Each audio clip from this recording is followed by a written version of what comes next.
السلام علیکم ورحمۃ اللہ تعالی وبرکاتہ۔ درس سنن ترمذی۔ الحمد لولی والصلاة والسلام علی نبی وعلى آلہ واصحابہ المتأدبین بآدابہ وعلى سائر التابعین والقائمین بمنہاجہ، اما بعد۔ بسم اللہ الرحمن الرحیم۔ باب فی من یستیقظ وَيَرَى بَلَلًا وَلَا يَذْكُرُ احْتِلَامًا۔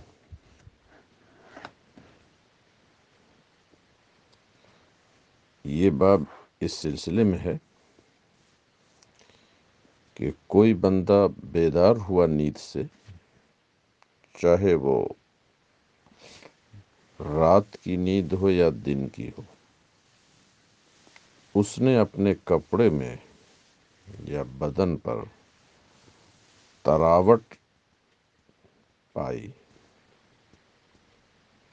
آنکھ سے دیکھنا ضروری نہیں ہے، نابینے کے لیے بھی حکم وہی ہے، لیکن اسے احتلام یاد نہیں ہے، یعنی خواب یاد نہیں ہے کہ خواب میں جمع کیا جا سکے، تو کیا کرے؟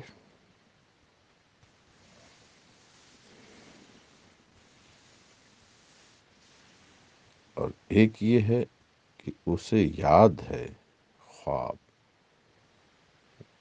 کہ ایسا ایسا کیا ہے، بیدار ہوا،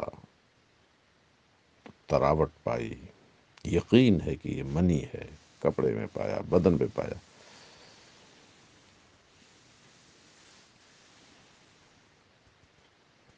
تو یقیناً اس میں غسل ہے فرض۔ اور ایک صورت یہ ہے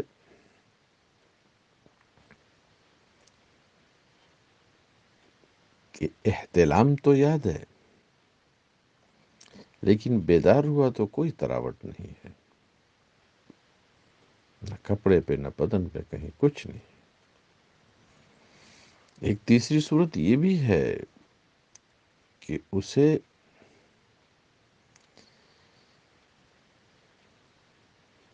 یاد ہے احتلام، لیکن بیدار ہوا تو تراوٹ جو پائی وہ اسے یقین ہے کہ یہ پسینہ ہے یا پیشاب ہے، یا احتلام نہیں یاد ہے مگر اسے یہ یقین ہے کہ یہ مزی ہے یا پسینہ ہے یا پیشاب ہے، ایسی کوئی تراوٹ ہے۔ چوتھی صورت ہوئی۔ اس طریقے سے اور بھی بہت سی صورتیں اس میں ہیں۔ اس سلسلے میں بڑی ہی معرکۃ الآراء کتاب مجدد اعظم امام احمد رضا قدس سرہ کی ہے، الاحکام والعلل فی اشکال الاحتلام والبلل۔ اس کو پڑھیے تو ان احادیث کی گہرائی اور گیرائی پھر نظر آئے گی۔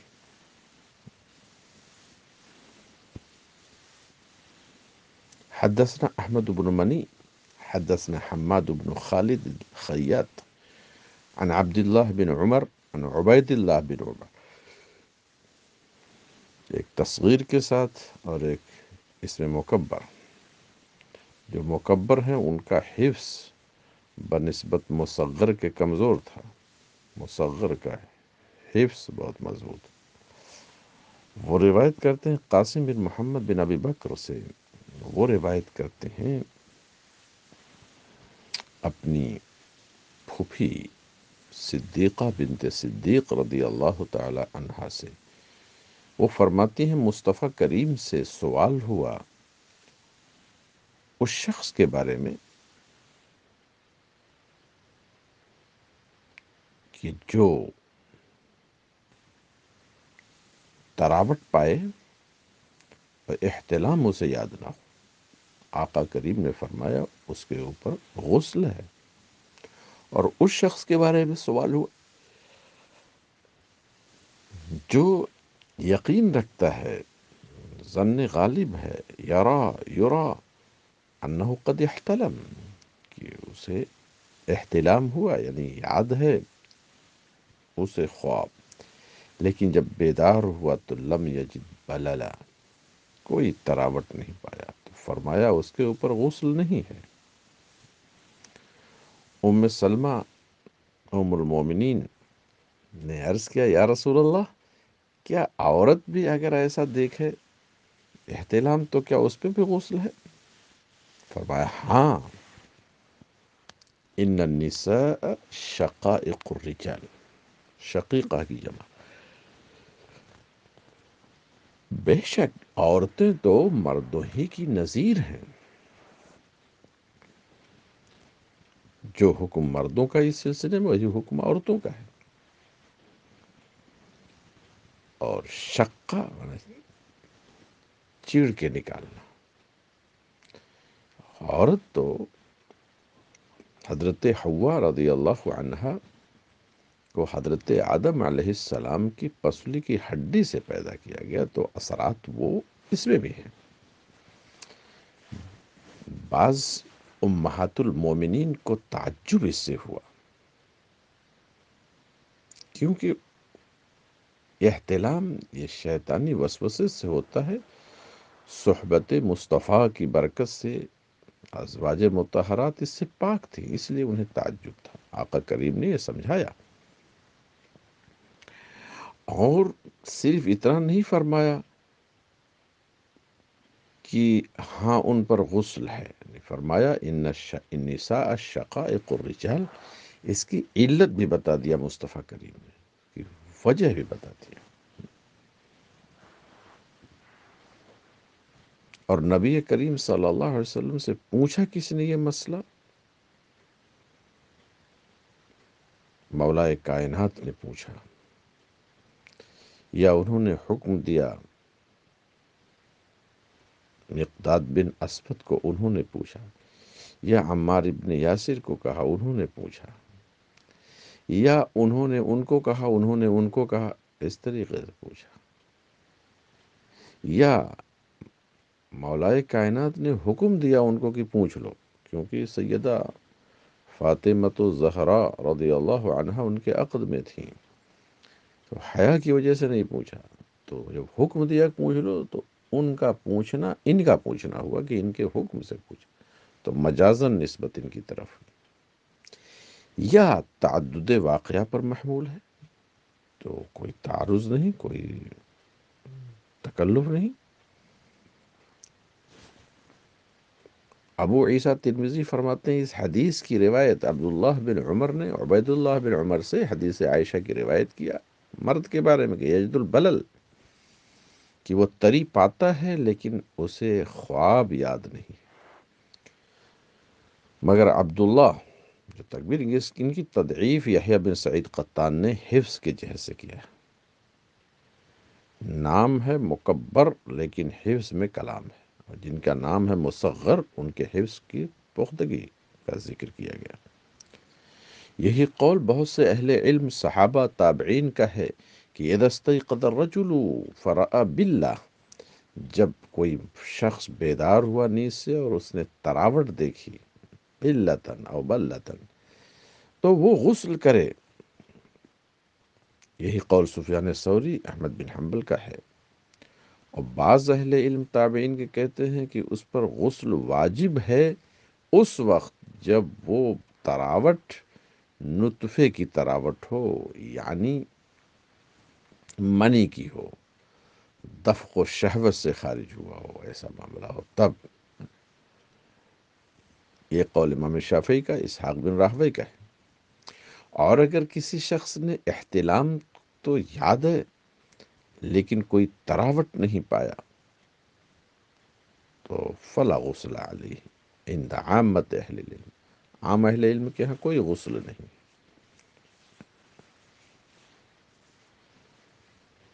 تو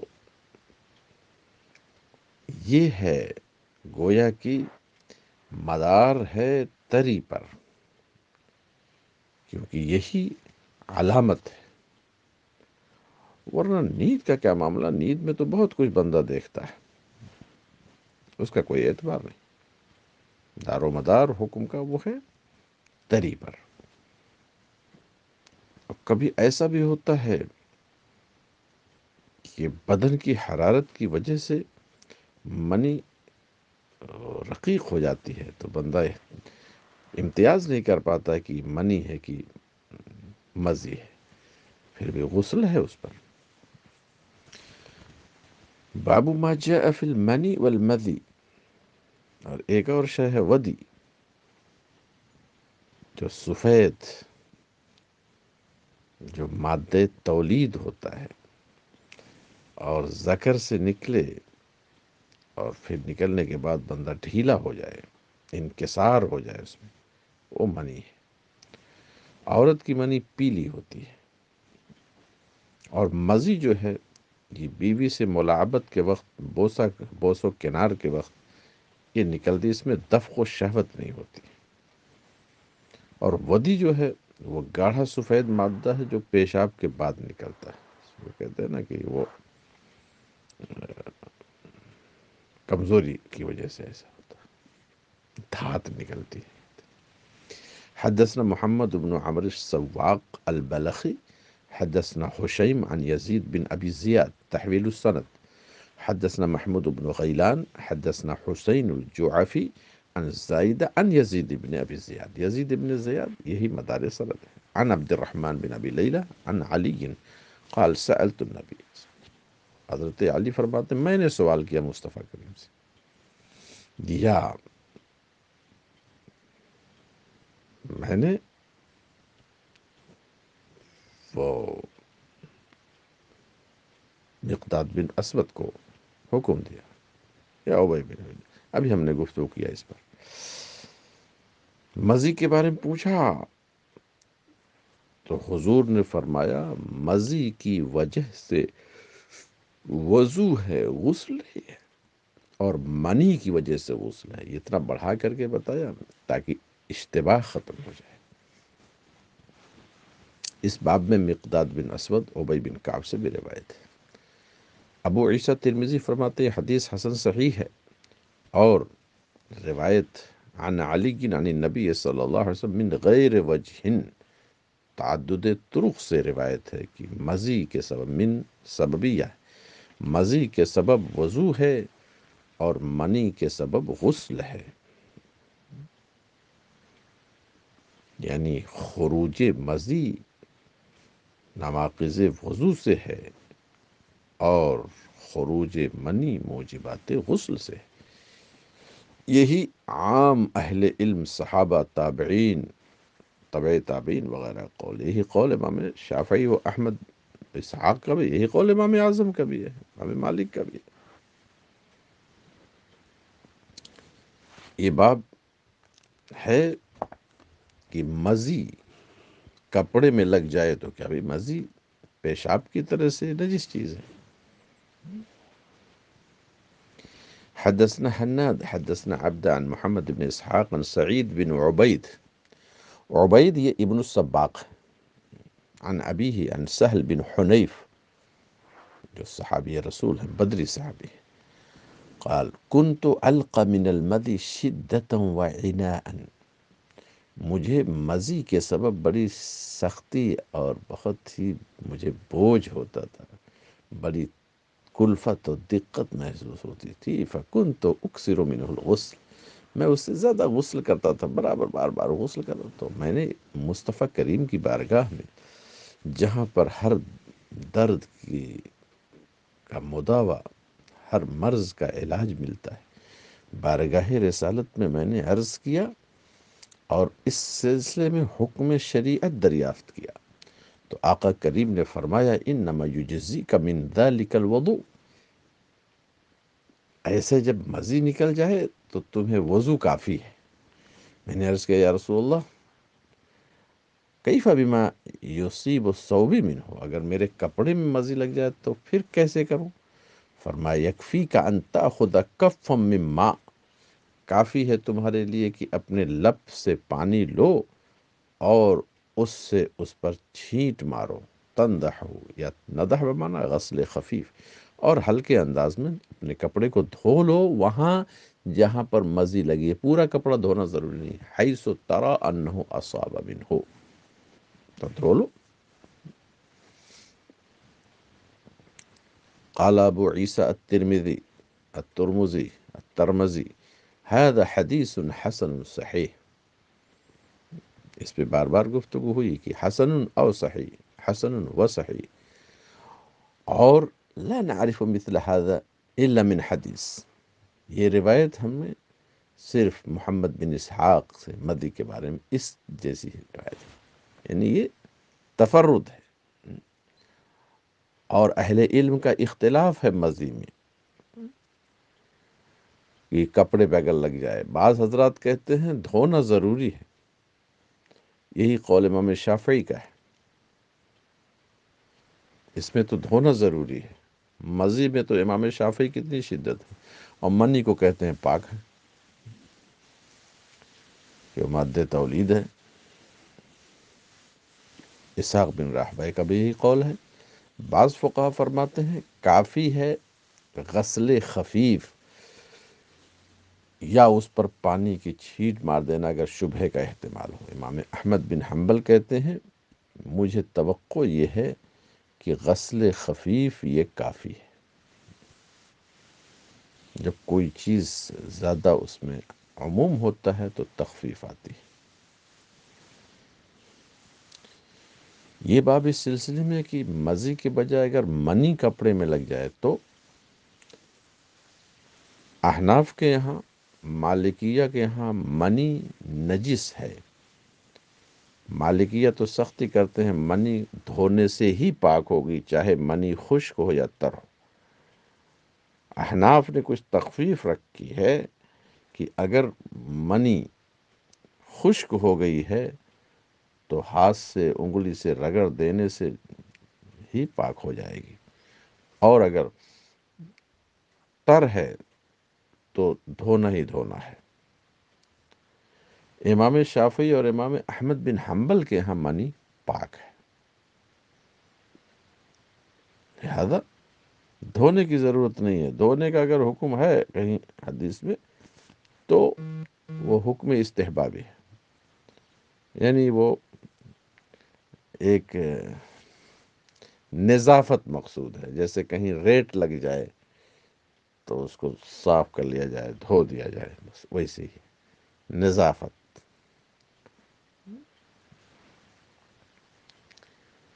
حدثنا حناد حدثنا ابو معاوية عن الأعمش سليمان الأعمش عن ابراہیم النخعی عن حمام بن الحارث قال ضاف عائشة ضیف، ام المومنین صدیقہ کی بارگاہ میں ایک مہمان آئے، ان کے محارم میں سے کوئی، فامرت لہو بملحفہ صفرا، تو آپ نے حکم دیا ایک پیلے رنگ کی چادر انہیں اوڑھنے کو دی گئی، وہ سوئے، احتلام ہو گیا، تو انہیں حیا آئی کہ ایسے ہی وہ چادر اس میں منی لگی ہوئی ہے اور واپس کریں، بہا اثر الاحتلام، تو فغمسہا، اس کو پانی میں ڈبو دیا، اس کو دھلا پورے کو، پھر بھیجا۔ صدیقہ نے فرمایا لما افسد علینا ثوبنا، ہمارے کپڑے کو کیوں فاسد کیا، یعنی کیوں یہ تکلف میں ڈالا اس میں؟ کافی تھا اسے کہ ان یفرکہ باصابعہ، اپنی انگلیوں سے رگڑ دیتا، میرا خود اپنا معمول تھا کہ میں بسا اوقات مصطفیٰ کریم کے کپڑے سے اس کو رگڑ دیتی تھی اپنی انگلیوں سے، جب سوکھ جاتا تھی۔ تو شفافے کہتے ہیں دیکھیے اگر نجس ہوتی تو دھونا ضروری ہوتا، ہم نے کہا بھئی سوکھ گئی، رگڑ دیا، اور نجاست مرعیہ کہ عین کے زوال سے معاملہ پاک ہو جاتا ہے۔ قال ابو عیسیٰ هذا حدیث حسن صحیح، ابو عیسیٰ ترمذی فرماتے یہ حدیث حسن صحیح ہے، اور یہی بہت سے فقہا کا قول ہے، جیسے سفیان ثوری، احمد بن حنبل، اسحاق بن راہوی، اور کہا ہے کہ منی اگر کپڑے میں لگ جائے تو رگڑ دینا ہی کافی ہے۔ ہم کہتے ہیں یہ رگڑ دینا اس وقت ہے جب سوکھ جائے، تر اگر ہے تو رگڑو گے تو اور پھیلے گی اور چپکے گی۔ وَإِن لَّمْ يَغْسِلْهُ، اگرچہ اس کو دھویا نہیں۔ ایسی روایت منصور عن ابراہیم عن حمام بن حارث عن عائشہ، ایسے ہی امام اعمش کی روایت کی طرح۔ اور ابو معشر نے اس حدیث کو روایت کیا عن ابراہیم عن الاسود عن عائشہ۔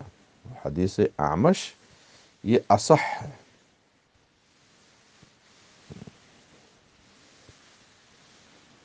عبید الرحمن مبارک پوری نے تحفۃ الاحوزی میں کہا کہ یہ پتہ نہیں کیوں اصح کہہ دیا، لیکن کہیں تو وہ حواشی پر بھی نظر رکھتا ہے، جبکہ یہیں اصح کے نیچے ہی حاشیے میں ہے لکثرت الشرکاء معه فی الروایہ، چونکہ روایت بہت سے لوگوں تو تعدد طرق کی وجہ سے اصح کہا، قوت آ گئی۔ حدثنا احمد بن منی حدثنا ابو معاویہ عن عمرو بن میمون بن مہران عن سلیمان بن یسار عن عائشہ رضی اللہ عنہا انہا غسلت منیا من ثوب رسول اللہ، حضور کے کپڑے سے منی کو دھویا بھی جب وہ تر تھی۔ ترمذی فرماتے یہ حدیث حسن صحیح ہے، اور عائشہ صدیقہ کی حدیث کہ انہوں نے مصطفیٰ کریم کے کپڑے سے منی کو دھویا، سمجھا گیا کہ بیوی کو شوہر کا کپڑا دھونا یہ ایک سعادت کی بات ہے۔ یہ مخالف نہیں حدیث فرق کے، یعنی تطبیق دے رہے ہیں، تو ہمارے حناف نے تطبیق یہی دیا کہ فرق رگڑنا اس وقت ہے جب خشک ہو، دھونا اس وقت جب تر ہے، یا یہ دھونا استحبابی حکم ہے۔